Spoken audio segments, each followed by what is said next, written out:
তো যে কোনো কাজের জন্য আমরা অনেক চেষ্টা করে থাকি বা ফলাফলের জন্য আমরা অনেক পরিশ্রম করতে থাকি, কিন্তু মাথার মধ্যে একটা জিনিস ঢোকাতে থাকি যে এই কাজটা করলে কি সত্যি কি আমি উপকার হবে, বা আমি কাজটা করলে কি প্রোগ্রেস করতে পারবো, বা আমার কি কাজটার জন্য কিছু জিনিস আমি পাবো।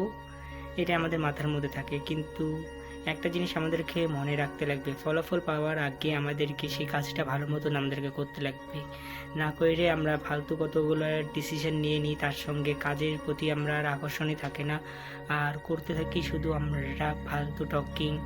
আর চেষ্টা করব কীভাবে, তো সময়টা হচ্ছে তাও 2017 যখন নতুন আমি মোবাইল পাইছিলাম, আর আমি ইউটিউবের মধ্যে সব কিছুই একবারে জিনিস দেখতাম যে কীভাবে ইউটিউবের মধ্যে এডিটিং করতে লাগে, কীভাবে কম্পিউটার ঠিক করতে লাগে বা কম্পিউটারকে অ্যাসেম্বল করতে লাগে। এত একবার পেয়ে ওভারলোডিং নিয়ে নিতাম সব ইনফরমেশনের।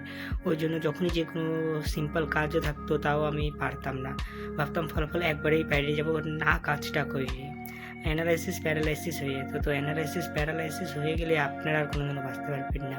ওই জন্য যে কোনো কাজের থেকে আপনাদেরকে ঠিক মতনই ওই কাজগুলোকে করতে লাগবে। আজকের দিনে আমরা যে কোনো ইনফরমেশান অনেক তাড়াতাড়ি পেয়ে যাব।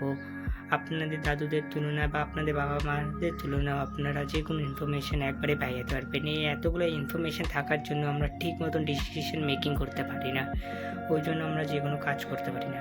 ওই জন্য মাথার মধ্যে আমাদেরকে রাখবে যে ঠিক মতন কাজ করার জন্য আমাদেরকে সিম্পল ইনফরমেশানে নিয়ে সেই কাজটাকে ভালো মতন করতে লাগবে, তাহলে পরে আমরা যে কোনো কাজ করতে পারবো। এটা একটা ছোটো টিপস। তো আমাদের হচ্ছে নতুন ভিডিও নিয়ে।